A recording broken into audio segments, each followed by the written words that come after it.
The egg, do not swim into the sperm, bitch. Stop chasing men. Ooh.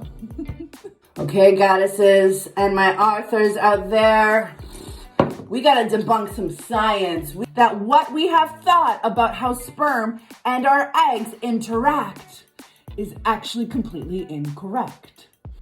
Okay, so in recent history, we kind of used to talk about, fertilization and how you get, how the egg becomes fertilized, right, upon conception, how that works. Based on movies like Look Who's Talking, what you would see are things like little tiny sperms just kind of swimming through, your vagina and reaching the egg. And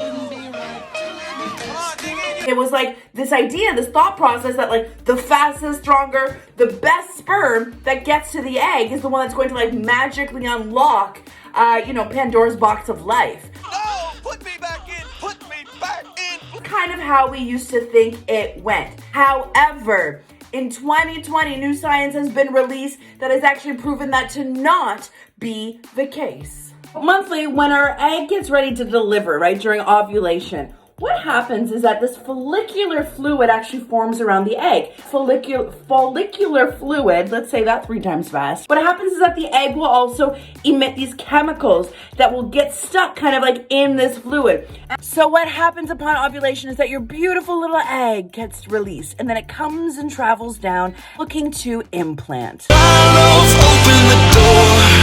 That this beautiful little egg comes traveling down, she's looking for a party. She's a good time. Like, hey, I'm here for the party. Fertilize, yeah, fertilize, yeah, fertilize me. Okay, maybe it's not quite like that, but it's like a little bit like that. And so when the cervix opens its doors and the little spermies come in for the potty, what it's looking for is this egg because you are the prize, baby, and never forget that, all right? So then the egg comes through and the egg surrounded by the follicular fluid saying, girl, don't let me get too love drunk, don't let me get too excited about who I'm taking home tonight because I only get one chance at this. I only get one chance at this. Your follicular fluid goes, don't worry. We are solid here. I'm not just gonna let any sperm come through my fluid.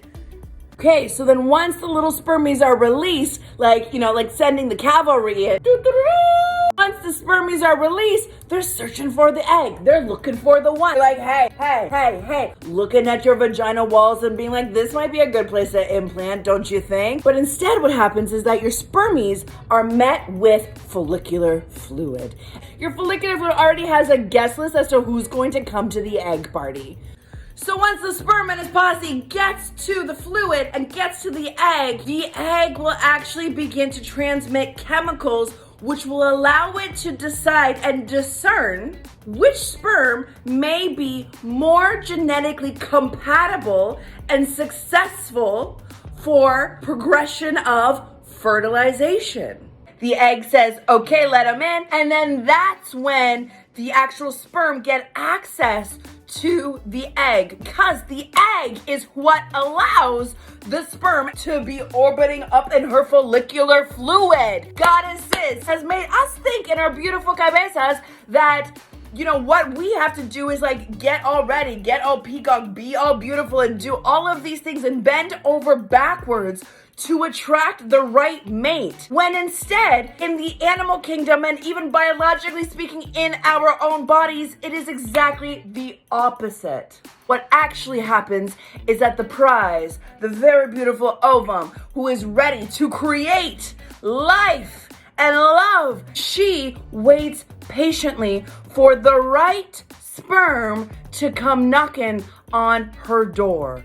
So, goddesses, the egg does not chase the sperm. Goddess, stop chasing men that are not good for you, that don't text back, and that don't actually give a shit about your well-being. Let the fuckboys go. The sperm doesn't swim to the egg, bitch. And neither should you. So goddess, the next time you're about to text your ex or that fuckboy that you really need to be staying away from, I want you to remember your eggs. I want you to remember who swims to who. I want you to remember That you, my goddess, are the prize. That you, my goddess, are the one that attracts greatness. That you, my goddess, are the magnet for love and everything that is wonderful and great in your world, as long as you turn yourself on first. Because you will then be able to attract everything that you have ever wanted.